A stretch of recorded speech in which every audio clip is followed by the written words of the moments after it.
ഏത് യാത്രയിലും ജനലിനരികിലുള്ള സീറ്റ് നമുക്കൊരു കൗതുകമാണ്. ജനലിൽ കൂടെ പ്രകൃതിയെയും പുറത്തുള്ള ആളുകളെയും കാണുന്നത് നമുക്ക് സന്തോഷം നൽകുന്ന കാര്യം തന്നെയാണ്. ജനലിലൂടെ പുറത്തേക്ക് നോക്കിയിരിക്കുമ്പോൾ നമ്മുടെ ഓർമ്മകൾ നാം അറിയാതെ ഭൂതകാലത്തിലേക്ക് സഞ്ചരിക്കും. അഞ്ജു ഖർബന്ദായുടെ ചെറുകഥ കിഡ്കിയിലൂടെ ആവിഷ്കരിക്കുന്നതും ഇത്തരമൊരു സഞ്ചാരമാണ്. ഹോഷിയാർപൂരിൽ നിന്ന് കല്യാണത്തിനുള്ള ക്ഷണം വന്നിരുന്നു. ട്രെയിനിൽ പോകാൻ തീരുമാനിച്ചു.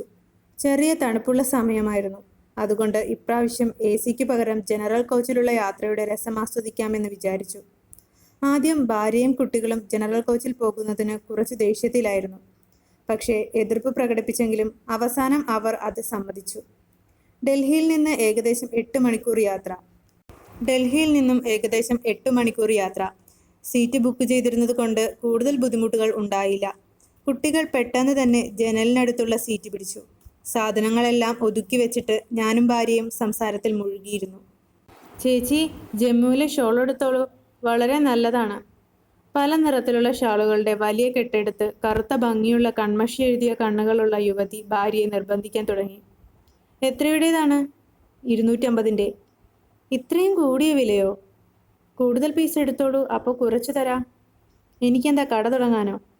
എടുക്കൂ, സഹോദരിമാർക്കും ചേട്ടന്മാരുടെ ഭാര്യമാർക്കും ഒക്കെ വേണ്ടേ? അവ വാങ്ങാൻ ഞാൻ ഭാര്യയോട് സൂചിപ്പിച്ചപ്പോൾ അവൾ കണ്ണുരുട്ടി എന്നോട് മിണ്ടാതിരിക്കാൻ സൂചന നൽകി. ശരി, 5 പീസ് എടുത്താൽ എത്രയ്ക്ക് തരും? ഒരു പീസിന് 200 രൂപയ്ക്ക് എടുത്തോളൂ ചേച്ചി. ഇല്ല, ഒരു പീസിന് 100 രൂപ.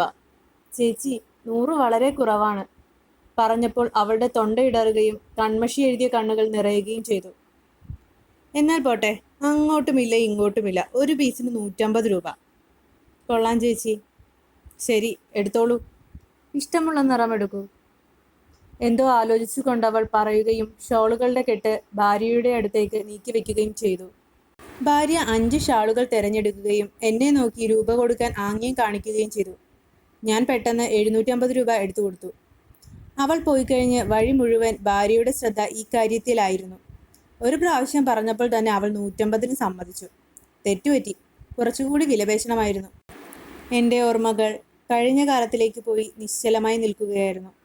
മകളെ മടിയിലിരുത്തി ട്രെയിനിൻ്റെ ജനലിലൂടെ പുറത്തേക്ക് നോക്കിക്കൊണ്ട് ഞാൻ ആലോചിക്കുകയായിരുന്നു.